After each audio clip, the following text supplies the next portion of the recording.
Well, folks, welcome to one more edition of Politics and Rana McBerto is your host. Thank you so kindly for being a part of the show. We are going to have a wonderful show for you today. Yesterday was Super Tuesday. And I know for those of you who are progressive, it wasn't the best night. It was not an absolute bust, but it was not at all the worst at all. Let me tell you something, folks. I am still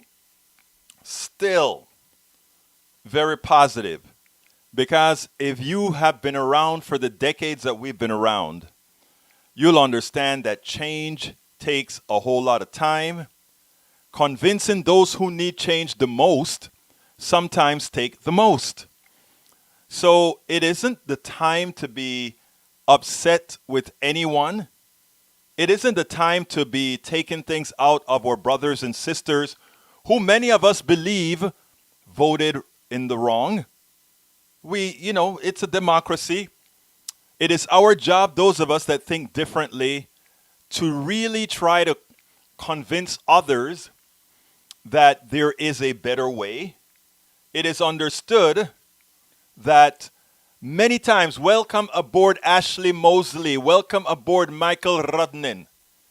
It is not, yet last night I did a Super Tuesday show on KPFT 90.1 FM Houston. And as I saw these things come in, I wasn't disappointed for myself. I was disappointed for all the young people that I canvassed with in Nevada. I was concerned about all the young people. When I say young people, I'm talking about 35 and below that I've been working with.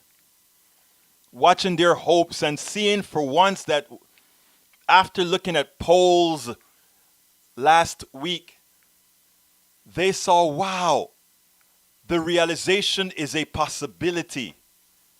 A change in our, transformative change is possible. We can do this, man. We can do this. We can change this big juggernaut. And then Super Tuesday occur, and because it starts on the East Coast, you see the East Coast, the southern states fall, and Bernie Sanders is not in the majority. Then you see us moving over, and we see him doing better, but he's still not walking away with it. And then Colorado comes in, and we see good news. And then we hear about Vermont, good news. Vermont was actually the first one called for Bernie. And then Texas was a back and forth. He was winning Texas, and then the days came in. Today's vote, the day of the elections vote came in, and he started to crater. And California started to come in, and he continues to do well in California, and he'll likely win California. But ultimately speaking, it had not turned out. Welcome aboard, Mike Cisak, Bobby Jean, welcome aboard. It just hadn't turned out as good as we had expected. And instead of Bernie Sanders ending up with an insurmountable lead, he's likely in a statistical delegate tie, maybe a little bit under, maybe a little bit over. We're not sure. It all depends on how close California, how wide a margin California Biden wins with, and in the other states, how many votes he's able to pick up. Yeah, I think Virginia was the second one called. You're correct, Michael Rudnin. So anyhow, let's go ahead and get the program started. Title of the show today is The Real Story About Super Tuesday, a False Reality Made Real. Title again, The Real Story About Super Tuesday, a False Reality Made Real. Subtitle, Joe Biden winning more delegates than expected on Super Tuesday is not a huge feat emanating from a miraculous South Carolina win. That is a false narrative. The reality, it is all a false reality made real. The sad thing about it, though, is a false reality made real is ultimately real in outcomes, right? The lies that Donald Trump told, the false realities that Donald Trump told, made Donald Trump a reality. So false reality can create bad realities for us all. And that is where we're at. That is where we're at. But it's not, what I'm going to do is I'm going to go through the imagination because I don't want people to believe this is sour grapes. For all those who voted for Biden in this rush, in this mad rush, in this panic and said, oh, we got to get Biden in, I don't want any of you to feel like I have a personal thing or any of us that are in such disagreement have this personal thing against you. It's not. Actually, personally, on my part, I feel it one of my failures, right? And why do I say I feel it as one of my failures? If I am to ask other people to change the status quo, if I am to ask other people or ask them to trust in a better way, somehow, and we haven't, those of us progressives that want these types of policies, right? We haven't yet been able to do two things. Create the narrative that inoculates Americans from the fallacies and false realities of the neoliberals, the centrists, and the Republicans. That's number one. And number two, we have failed to instill in the average Americans how much or how easy these policies that we are supporting are for them to accept, not accept, because they've already told us they want these policies, right? But they are still of the belief that it is just an impossibility. So in order for us to continue moving on forward, those of us that are progressives who believe we are in the know, we have to be able to first humble ourselves, understand that it is us who didn't make the case. It is us who have been unable to inoculate against the big forces that we are trying to change. And in that process, in humbling in that process, ultimately, either later in this cycle or in some other cycle, it'll happen. But the reason it has to happen is what we're living now is unsustainable. It's unsustainable for the middle class. It's unsustainable for the poor. It is very sustainable for the ultra rich, because when we sit down and worry about the environment, when we sit down and worry about crime because of people not having, the super wealthy can hire their own armies, live in their own gated communities, purify their own air, purify their own water, and do it all for themselves, insular to themselves, as they come with protective gear to run their businesses that pollute us all, to feed us all, to keep us all in bondage. So continuing with the show, the polls. Joe Biden winning more delegates than expected on Super Tuesday is not a huge feat emanating from a miraculous South Carolina win. The reality, it is all a false reality made real. The polls that had the Bernie Sanders supporters hopeful for a big Super Tuesday were not wrong. Those polls were right. We have to understand polls are just a snapshot of an instant, right? And all these polls were measuring what had occurred. Bruce, it's not that they don't have the appetite for change, it's that they believe change is not a reality, and because they believe change is not a possibility, what they do is they vote what they think is the sure thing. In the case of South Carolina, they started the ball rolling. An inordinate amount of black voters who have known pain, who have understood that it's best for me to settle what I can have now instead of try to bite the big apple and get my whole legs cut from under me. That is their reality, right?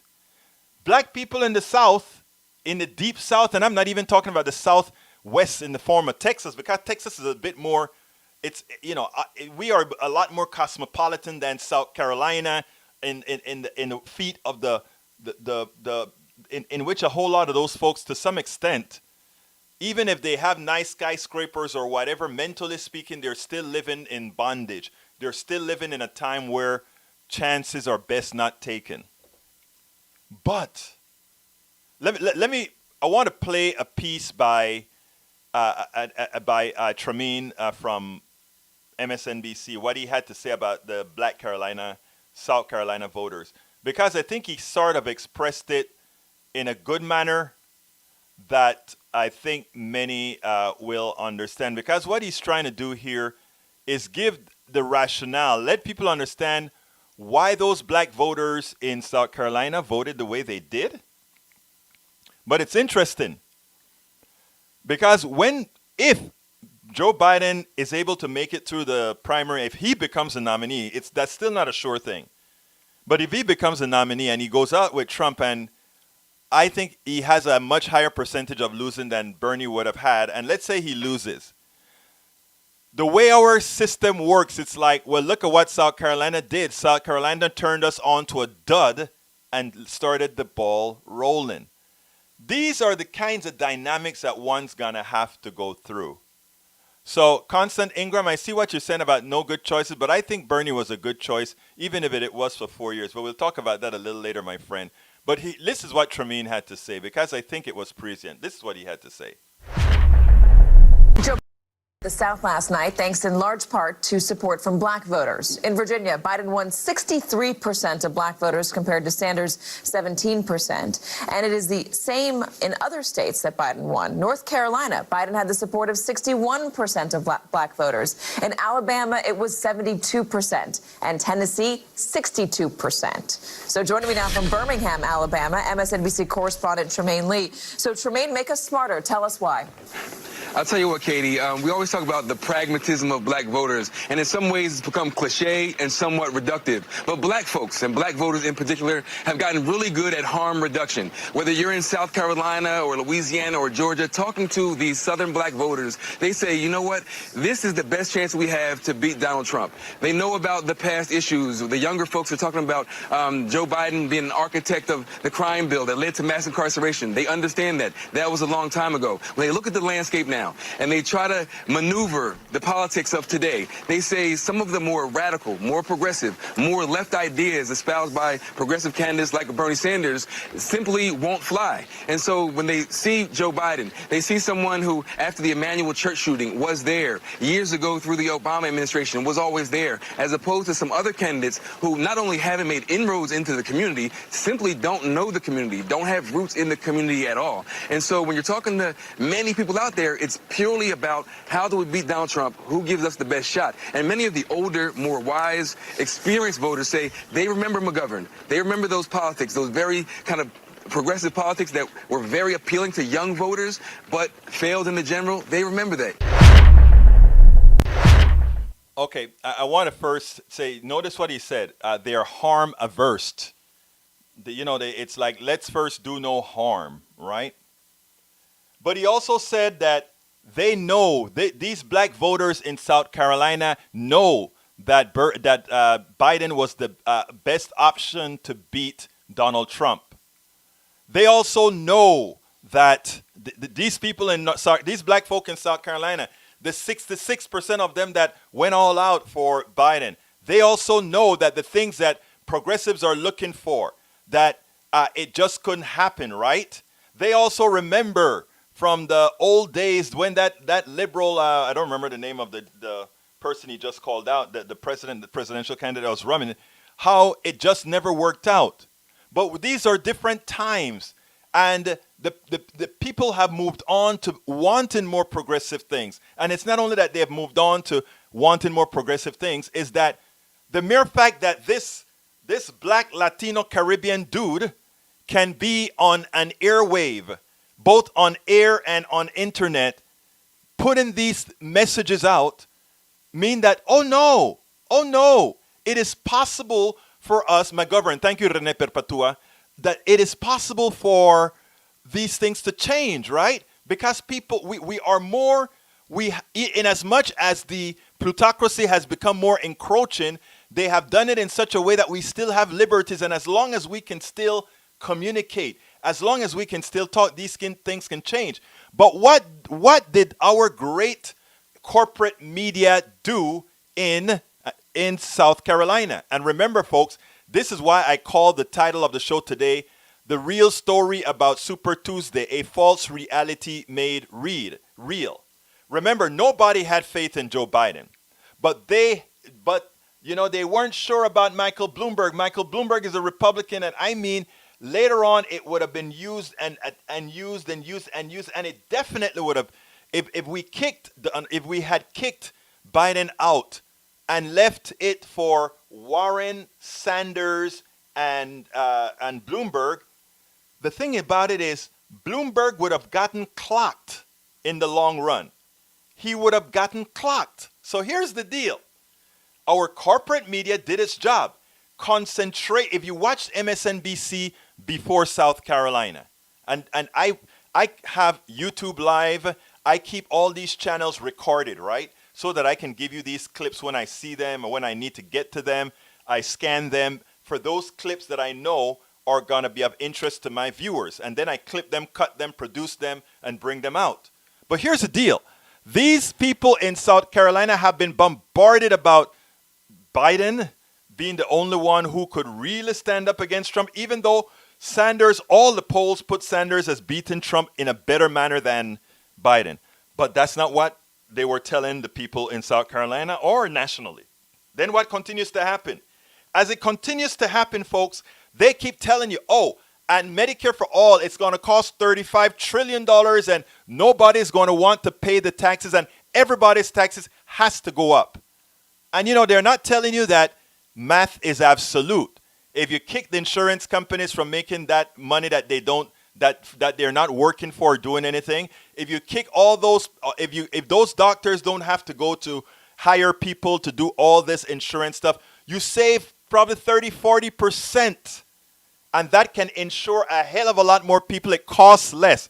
And while you may be paying, instead of paying a premium, you'll be paying a premium to the government. And that is how we are not very good at messaging. We should always have said, no, you're going to pay your premiums. Instead of paying it to a private insurance company, you'll pay a much smaller premium to us, the one payer, the single payer, and then you have no deductible, no copay, no nothing. You just take your card and you go for medical care. And everybody in the United States is covered. How is it paid for? We just told you. We just told you. So, I mean, our messaging is simple, but even Bernie Sanders is not the best at showing Americans how easy it can be. And we don't have to tell Americans this is how we think it can be. We just have to pick a country in the OECD and say, take a look. Look at how it is when you need to go seek medical care in Italy. Look at how you do to seek medical care in England. Look at what you do to seek medical care. I mean, everybody, hell, I did a story here of a young woman who they wouldn't diagnose here the genetic problem that she had here because the insurance company was not going to cover these tests. An Italian doctor says, come over here, it's covered because we have public health care. And that will be covered. And in covering that, they found what disease she had. She came back to the United States. They never asked her for her papers in Italy. They never said, show me your papers in Italy. They didn't do that. So what I'm saying, it is absolutely possible, people. But again, the information that these people got over in North Carolina and all these other places, right, was you can't do it. We can't do it. Brothers and sisters, we can do it. But anyhow, I want to remind you, for all of those people who are saying, oh, but, Bernie is the best guy. Even those people that are endorsing Bernie right now, don't forget, in some time during the election, what they had to say. Check this out. Return to the past. We cannot simply be about defeating Donald Trump. We've got to bring everyone into this democracy to make sure that in the most ambitious, aspirational way possible, we confront the greatest challenges that we've ever faced. Comprehensive immigration reform, freeing dreamers from any fear of deportation, fully taking on climate change before it is too late, in the most ambitious set of proposals that has been produced by a single candidate, healing our democracy so that it truly reflects the genius and the will of this country. And then yesterday we announced an ambitious set of proposals to protect LGBTQ Americans from discrimination and intolerance in this and in any administration. So is Joe Biden a return to the past? He is. And that cannot be who we are going forward. We've got to be bigger. We've got to be bolder. We have to set a much higher mark and be relentless in pursuing that. Okay, so that is the guy who then went to Dallas with Joe Biden and says, Joe Biden is the guy of the future. Joe Biden is the person that we must support. Joe Biden is the person. Joe Biden is the one. Folks, understand this. This show today is not about beating up on Joe Biden.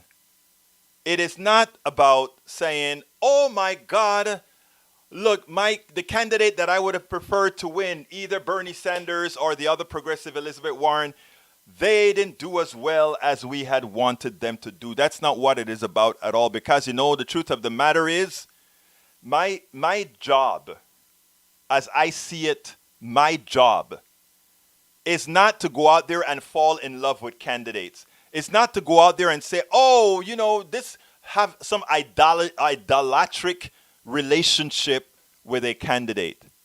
My job is to inform. My job is to empower. My job is to encourage. My job is to tell us all, that which Obama used to tell us. We are who we have been waiting for. Número uno. Número dos is hope and change, but mostly change. These are all the things that when I joined the 2008 campaign for Obama, actually before 2008 with Hillary and others, it was to say that for once we were going to go ahead and effect change in this country. I have another video I want to show you guys. This one is with respect to a historian and what he had to say about Biden. But real quick, because I'm at the 24-minute time period, I just want to ask all of you guys that are listening to immediately, please, if you want to make sure that other Americans are informed, if you want to make sure that people get informed correctly, if you want to make sure that the mainstream media isn't the one that is solely in control of our message, please go ahead and share this program before you do anything else. All of you that are listening to it right now, I implore you, I ask you so kindly, I ask you humbly to please share this program on your threads right now. And why do we need to do this?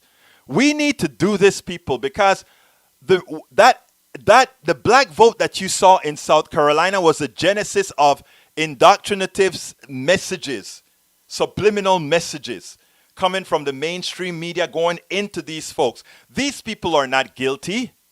They are not bad people. The reason they did it is the mainstream media, the corporate media, has the necessary cues. They have the intelligence from psychologists and everybody to know how to frame messages to best control you. And the only inoculation to that is empowerment. And that's what I humbly try to get done. That is what I best try to get done. Now, if you find, I ask you, share the program. But also, what I'd like to ask you to do is become subscribers of Politics Done Right. We really need a hell of a lot of subscribers. And I just placed that subscription in the notice here. If you become a subscriber, we'll find ways to compensate you. We actually illuminate you. We do all that we need to. So if you can be a subscriber, it is inexpensive. Please try to become a subscriber of Politics Done Right. Likewise, you can shop at our store. Our store is store.politicsdoneright.com, and show your support for independent media. I support independent media. The t-shirt that we have out there, we have a few people that have already gone ahead and got those. And if you want to be generous as well, we have a GoFundMe page, gofundme.com/independent-media-upgrade. That is gofundme.com/independent-media-upgrade. With that, we are trying to upgrade our systems to better give you the quality to match the quality of the MSNBCs, just not the theology of these different stations. And of course, you can always contribute to the station right at that link, paypal.me/politicsdoneright. Again, that is paypal.me/politicsdoneright. We need your support to be able to continue this. And with that, let me go ahead and get this stuff off the screen so we can continue with the show. But I want to ask you again, please be supporters. We really, really depend on you to keep this going. All right. Now, I did a little piece earlier to show a little bit about the choices of the party, right? Remember, we all have choices to make, and parties make choices as well. And they have to determine what parameters are going to determine the choices that they make. They're going to look at the whole scheme and said, well, this candidate just may not have it, but this one could, this one may not, etc., etc., etc. Well, you know what they did? I want you to listen to this historian and talking about, it was this morning on Morning Joe. Take a look at this. After I watched this, I was so upset because, in effect, and you could see this was sort of a slip on this guy's part. Let me go ahead and play it, and then we'll talk about it on the other side. Check this out. Historian John Mission hit the nail on the head this morning on Morning Joe relative to Joe Biden. I want you to listen to this, and let's talk a little bit about it on the other side. And you can talk about Tennessee specifically if you want, but more broadly, of the South.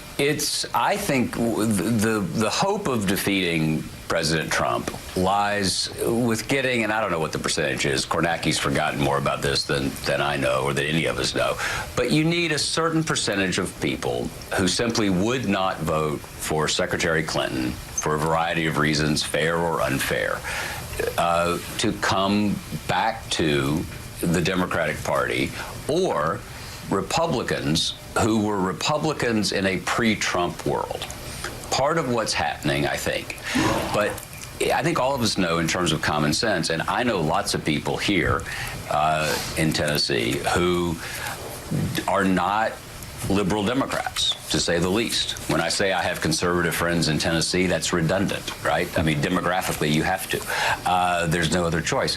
And yet, they have, until the last 10 days or so, they loved the way the Dow was going.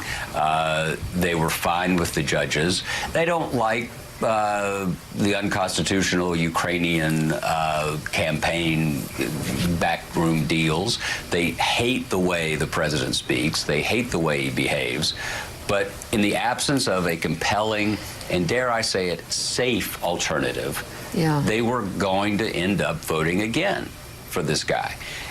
Biden, and I know this is true in the Upper South, Biden is the one figure here who might get 10, 12, 15% of what I would think of as Bush, McCain, Romney Republicans to say, I'm going to vote across the aisle, because let's be honest, Joe Biden right now looks a lot more like a Bush, a McCain, or a Romney than anybody else on the stage, which is kind of a remarkable thing. Understand what Meacham said, because it's important, and it shows you the priority of the Democratic Party. It said there are two options the Democrats had to regain the presidency under his opinion, in this historian's opinion.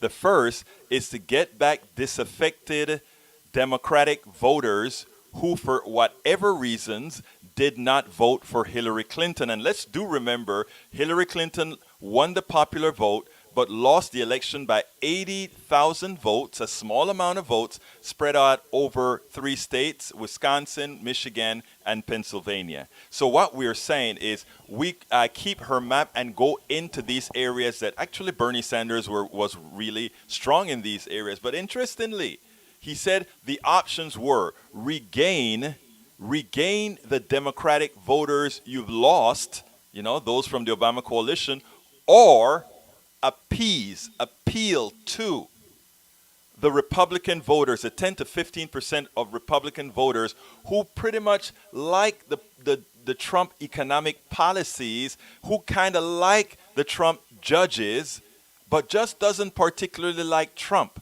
Let's go after those voters. He said the option is to go after those voters or the Democratic disaffected voters that you've lost. And in this process, he says, Biden looks more like McCain, looks more like Romney, or looks more like Bush.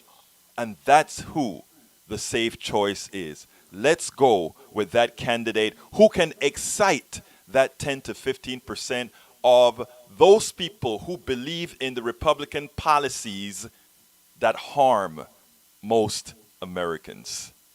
That is who we choose. I hope you get that, because what that guy said was prescient. That was prescient. Somehow I got a message from one of this one came from, Willis LLC. That's interesting. I didn't realize that. There's some comments here. You know what? Let me get, normally I don't see these comments, but they're showing up in another window. So let me take a quick look at these. I think Bernie is a con and a commie. He's not a Democrat. He does not support down ballot Democrats, and there's no way in hell I'll vote for this rape fantasizer. I imagine you read the little piece that he wrote as a play much earlier on. Please, sir, the thing about it, he's no commie, etc. There's a full discussion going on underneath there that I probably can't get into. But folks, if you want me to answer the messages that you put out there, please, I urge you to go ahead and go to our page itself. That is facebook.com/politics done right, and put the messages there. Or you can put the messages in if you're watching it on YouTube, just put the messages there. If you're watching it on Periscope, put the messages there. I'll see those as well. And if Twitch applies as well. Okay, folks, if you're on YouTube, don't forget that if you want to support this program as well, just click on that $sign and give us a super chat. We love those because those help defray the cost as well. Anyhow, let me go start answering some of these questions let's read in some of these statements. Michael Rudnin says, I took care of that already. Mike Cisak says, no, so much of the news media last night was in the tank for Biden. Oh, you were... Mike Cisak, my brother, my conservative brother, agrees with me on something. They delayed Vermont while calling Virginia right away. You noticed that? Mike Cisak, brother, I'm impressed that you noticed that, because I mentioned that to Dr. Jones and I said, I can't believe they did that. They wanted it to show out that is Vermont for Bernie Sanders. In effect, the first win of the night was Vermont, but they really wanted to show a first win for wow. I thought I was the only one who saw that. Okay. Macaroni said the current delegate count is 465 for Biden, 406 for Sanders. No, California has not done counting yet. They still have a lot more to go. Oh, and you did say that 144 delegates more to go. California is stuck at 90%. And I actually think the delegate count, that 90% plays a huge role because it has to go per district, etc. Constant Ingram said there were no good choices. I don't know if I agree with that, my friend. Bruce Pollard says, regardless of who gets the cheese, we still have to fix the Senate. I still think Trump could play the take it to the House card. Yep, he could. Michael Rudnin, they are talking about the myth of electability, a metric that can't be measured. Talk about it, Michael. You're right about that. Constant, that's true, and I'm not a Biden fan. Rene Perpetua says Bernie can win, and he still can. this stuff is really far from over. And if just like a narrative was made uh, for for Biden that turned things around in 2.5 days, right? Or may call it Sunday, Monday. Let's call it 3 days. Actually, it's 2.5 days or so. Just like the narrative could change because there was a whole lot of media out there, we can create our own media to let people to ask people to just take a second look, to go to Mississippi, bombard Mississippi and say, Mississippi, black folk in Mississippi, let's take an honest look at what's going on here. Whose policy is better to lift you out of whatever condition, poverty or otherwise, that you're living in Mississippi? Which policies will help you? And don't say, well, I think his policies would, but I don't think he can get it effected, so let me go with the other candidate. That's not how you win. You win by saying, I am going to go for the candidate who says he's going to implement these policies. And when he gets into office, you make him implement the policies. And for all of those who are opposing said policy implementation, you give them hell. You bring up the masses. You know, I was speaking last night after the Super Tuesday was over. I was doing the national report on Pacifica Network. That is LA. Actually, it was more than that, but it's LA, Houston, Houston, DC, New York, and a few other of our network stations. We all hooked up together. And last night, I did the 9 to 10 hour where we covered the entire event. What I kept on saying is, we can actually make a difference between community radio, social media, and emails. In Mississippi, we can make a difference. In Florida, we can make a difference. The thing about it is, we have to work in a concerted effort. There's something called geometric progression. Geometric progression says this: how many people are listening to me right now? If I were to just take a look at my Facebook Live, let's see how many are on right now. On Facebook Live, there are 75 people. On YouTube Live, there are about 7-8 people, but that's going to permeate to a whole lot more. On Periscope, there are a bunch, and all of that. If all of those people that are listening right now, if each of you said, I am going to contact 10 people, look at what happens in the first permutation. Let's assume that there are 200 people listening to me right now. Multiply that by 10. If each of you were to somehow are able to contact 10 people in one of the next states, and ask those 10 people that you contact, by the way, you contact 10 people and teach them how to contact 10 people and tell them to keep the chain going. The levels, by the 16th level, you've covered an entire state. Okay? So geometric progression is possible, and we can do it just if we have the wherewithal to do it. And that's what I'm trying to do in a lot of work that I do. It's not about just the views that I get. It's about the views that I get and the views that you get from sharing what we do here. And if we do that, if more people see the highlight of this show today, the real story about Super Tuesday, a false reality made real. If people see that headline and they share it, and you share it, and others share it, and other people spend a few minutes to listen to our show, listen to our program, listen to your questions, listen to your statements. When we have people, Constance says, black people majority are not progressive. We are conservative by nature. We are conservative by nature. Constance, it all depends on what you define as conservative, right? If I said that you wanted to have pay it forward college, in other words, your kid gets to go to college and the taxes your kid will pay for the next generation's college. Everybody pay it forward. That, some people call that a progressive idea. I do, but it's something that black people, I know, because I participate in events in black people, white people, every kind of people, in big groups. If I go ahead and I say, everybody wants to be able to have a job, but they can't have their kids taken care of. And I say, we are going to implement a policy that subsidizes, based on your income, the ability for kids to get care so that you can go off and get a job, so that you can go off to better yourself, so that later on you would have a better income. That is a progressive policy. Are you telling me black people are too conservative to like that? I doubt that. About health care, black people suffer more from health care and stress than anybody else. A doctor, a black doctor working for the Bernie Sanders campaign, gave a speech, and she says, why is it that black women are the sicker people in this country? It's because of the stress of knowing that their kids could be blown away any day. It's knowing that they may not be able to have the success in the employment that they have. It's that they can't wear their hair the way they want to, or are concerned that whatever style they have their hair in may cost them a job. The amount of stresses that a black woman goes through, and this is what this black doctor was saying. So Medicare for all, she says, the only way to ensure that everybody has health care is to have Medicare for all. And if Medicare for all is come to fruition, at that point, race does not matter.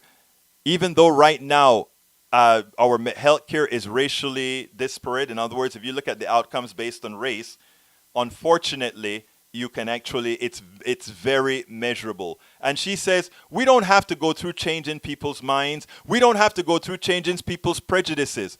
Just give us Medicare for all. We don't care who you are then, because at that point, we all have coverage. And the doctor is right. So my friend Constance Ingram, those are policies that, yes, they're progressives, but even conservatives like. Luis Lai, Biden did worse than Hillary after Super Tuesday in 2016, and Bernie did better than 2016. Nobody's talking about that. This but Kim Iverson on YouTube. Please watch her video and spread the word. Thank you very, very much, Luis Lai, because now I got to go find that and post that. Because remember what we talk about sharing? I am going to pick that video up and probably write a blog about that and share that video, because that is so important that you found that, sir. Michael Rudnin, Biden is what Republicans were a generation ago. Exactly. And in effect, Michael, you are not the only one saying that. In effect, that is what John Meacham, the historian, just said.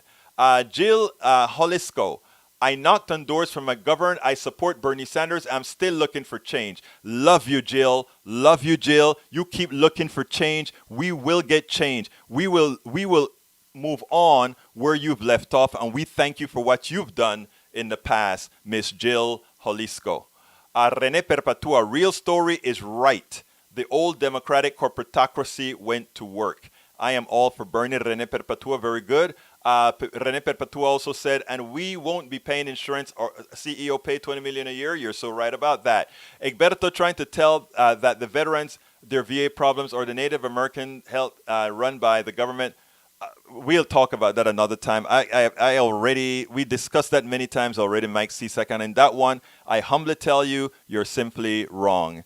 Rene Perpetua, it's a no-brainer, of course. Run, Egberto. No, I have too much of a big mouth and I say too much. I could never be in politics. I can only talk about politics. I can only try to empower. I can only try to do these things. Rene Perpetua says, my dad loves the VA. He's 90. Ashley Mosley says, Beto, pobrecito, mi hermana Ashley Mosley. You are so right about that, Ashley. Rene Perpetua says, Biden is regressive, agreed. Absolutely so. Rene, Mike Cisak said, the VA limits care to all veterans to what related. No. That is not accurate. Who paid him off? Don't know, Bobby Jean. Don't know. Maybe he's got a position in the. I don't know. I've spoken to him twice, 3 times actually, personally, off camera and on camera. I've done 2 interviews with him, and I've also just shoot the bull with him at the DNC. I went, took a picture with him, and shoot the bull for about 2-3 minutes.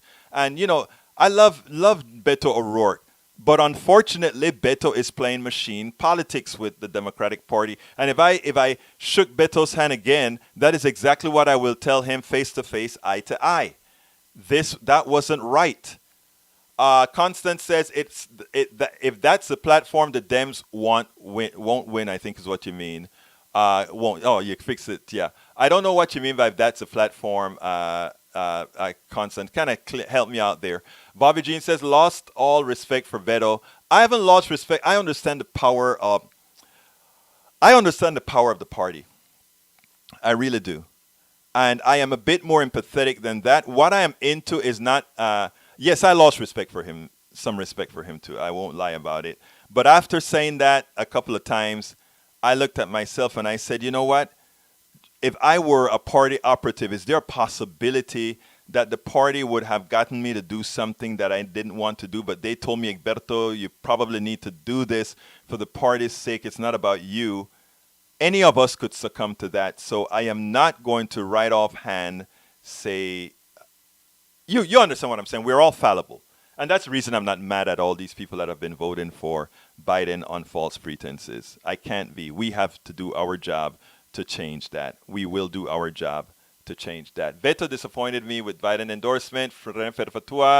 Let's see. My father does not do pills except Zocor. Rene says, I heard Obama call Buttigieg to convince him to endorse Biden. It wouldn't surprise me at all.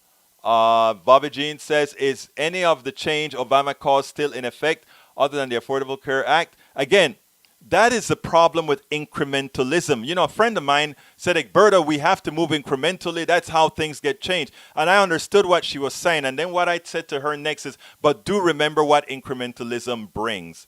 Incrementalism generally means things can be changed quite easily.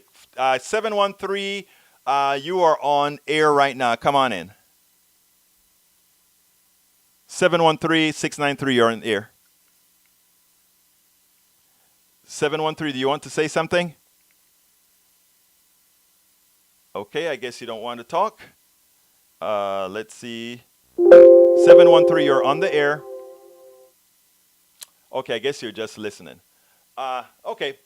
If you want to speak, 713-693, just hit the 1, and that'll put a bell up for me to know to bring you on so that you can talk. So if you want to talk, 713-693, go ahead and just push the number 1. Until then, I'll just keep you muted. All right, continuing. Michael Rudden said, as it comes to hard-reach voters, Biden might be able to reach 10% of moderate conservatives. Bernie might be able to reach 40% of voters across the spectrum who have dropped out of politics because you are absolutely right about that. You are absolutely right about that. And one of these days, folks are going to realize that, Bernie was going to bring a different dynamics, and it's understood. It is very much understood that, how should I say this to be right about it? It is definitely understood that at times that isn't the case, but guess what? A lot of times it is. Okay, continuing. Let's continue. Bobby Jean, let's see. Douglas Pale, Trump, a corporate-owned party sniffer that's losing his mind. What's the difference? Okay, and we have here policies that cannot be changed. How is that done? Bobby Jean, anything can be changed. Rather, it's a question of how tough it is to change something. Putting in a constitutional change. Yes, it is. All right. How you doing, Arkin YTE 13? Welcome aboard. Let's say, replying to Michael Rudnin, Bernie might be able to reach 40% across the spectrum. I agree with that. Okay, folks, let's see. I think I'm at the end of those messages. I don't think I missed any. If anybody else want to tell me anything else, please feel free to do so. Feel free to do so. Okay, look, my biggest concern after Super Tuesday were the millennials, the young Gen Xers. Because I think, one of the things that they said is the Bernie revolution didn't come to pass. All those young people didn't vote. He said he was going to change the dynamic. He was going to change the electorate. Inexperienced voters have an interesting way of being. And that is, given that they're not used to the voting process, they're not used to the political process. What happens many times? Okay, let's see. 71369. Let's see if that works again, or if you want to come in. Okay, 713-693. You're on. Do you want to say something? Okay, you're on actually twice. You're on twice. Let's try the other one. 713-693-5000. Did you want to say something? 713-693. You're on. Okay, I gather that you don't want to say something. Okay, continuing with the program. Wow, you keep calling. I wonder what's going on here. Let me try one more time to see if I can get them to talk. All right, 713, you're on. You can talk now. 713, you can talk now. They keep calling. Okay, there's something. All right, can you hear me now? Can you hear me now? Yes, Sorry, I my can phone's hear just you. really bad reception-wise. I can hear you. Okay, I just want to say that your name's Egberto Willies. You live at 61215 Toulon Flower Lane in Kingwood, Texas, and you're a fucking nigger. Have a nice day. Okay, nigga. Oh, wow. You know what is so interesting? You must be having a very, very bad day to go ahead and attempt to think that those words are going to matter to me. The truth of the matter, they don't. And also, I do care about you. The person who just called, I tell you how I feel about you. There's something in this country, 713, there's something in this country that makes you feel that you need to do what you just did. To somebody that has done absolutely nothing to you. To somebody who wants to effect policies that covers you and everybody else to make sure you have a good life, not only for you, but for your family, your friends, and everybody else. I have no animosity towards you. In fact, you calling me and putting and throwing out a whole lot of what do they call those words? Epithets or whatever you call them that you want to use on me, right? It really doesn't. Again, what I feel right now is the state that this country is in right now. To hell with me. To hell with all the kinds of names that you're going to call me. To hell with all the things that you think you would do to try to. It goes beyond my feelings. It really does. It means nothing, I promise you.